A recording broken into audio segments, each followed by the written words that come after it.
प्रांतातील अडोळ या गावी आले.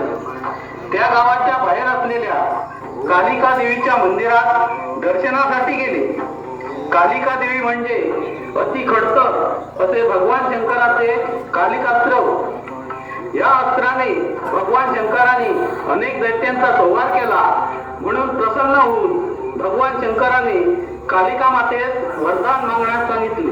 मच्छिंद्रनाथांनी आपल्या सिद्धीने व सामर्थ्याने कालिकास्त्र कसे मिळवले व भगवान शंकराने प्रकट होऊन कालिकेस कसे सहाय्य केले ते तुम्ही प्रत्यक्षात पहा.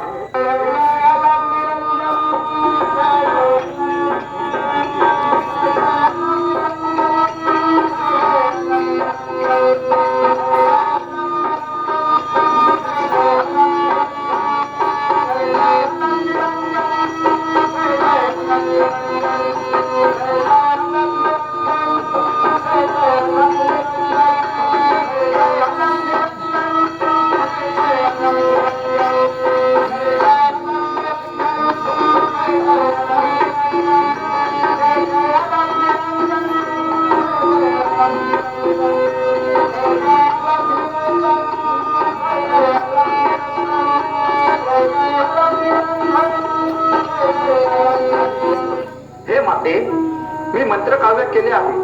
यासाठी मला तुमचे सहाय्य हवे आहे आणि माझ्या हातून माझे कवित्व शक्ती गौरवून वरदान देऊन तुम्ही तिचे महत्व वाढवावे. अरे दृष्टा, मी शंकराच्या अस्थी खूप श्रमले असता आता विश्राम घेत असताना माझ्याकडे वर मागण्यासाठी आला आहे.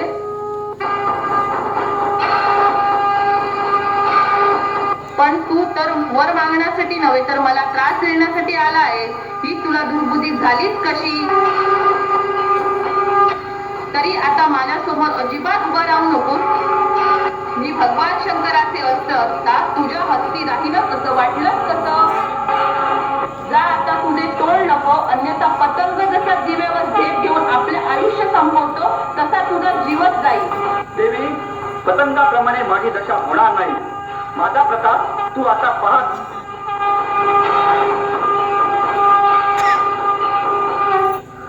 सूर्यबिंब हे दिसायला लहान असते पण आपल्या प्रतापाने त्रिभुवन उधळून टाकते. हे तुला प्रत्यक्ष दाखवून वध करून घेईल. आणि हे जर मी शक्य केलं असेल तरच दत्तपुत्र म्हणून जगात नाव सांगेल. तुझा काय प्रताप आहे तो दाखवत आता.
विंचवाच्या नांगीप्रमाणे आहे.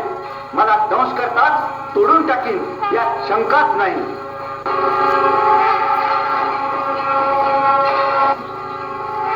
आदेश अलख निरंजन.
देवाय शूलिने त्र्यंबकाय त्रिनेत्राय योगिनापतये नमः.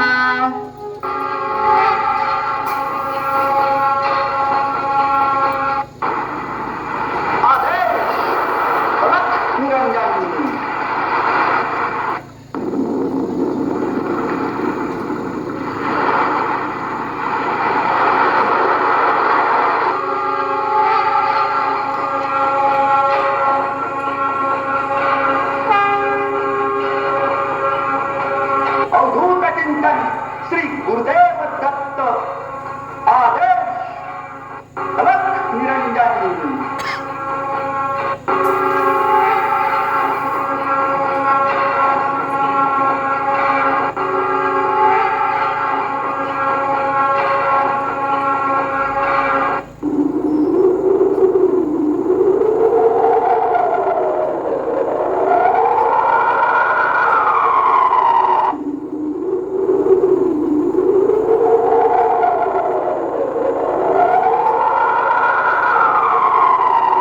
हे प्राणनाथा, माझे प्राण कंठाशी आले आहेत.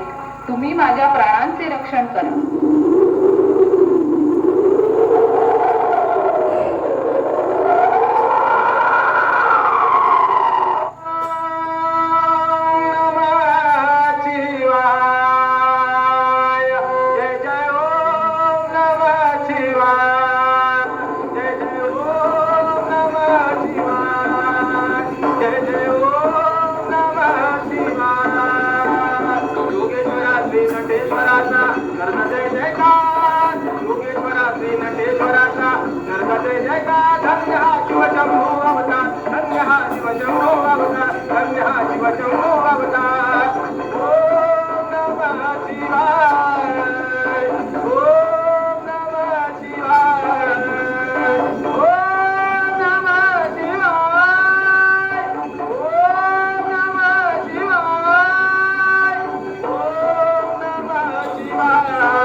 मच्छिंद्रा, तू खूप महान आहे.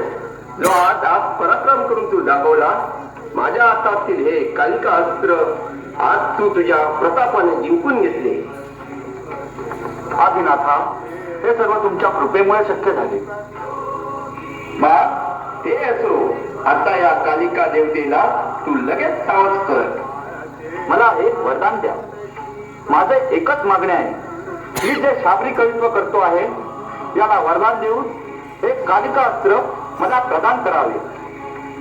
जसे तुमच्या हाती राहून तिने कार्य केले आहे तसे जेव्हा जेव्हा मला गरज असेल तेव्हा कालिकेने मला सहाय्य करावे.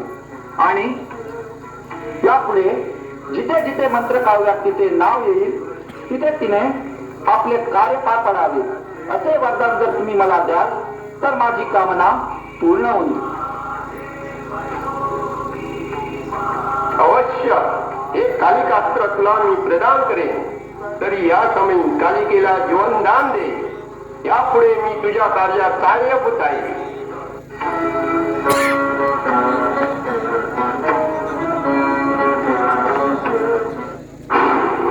आदेश अलख निरंजन.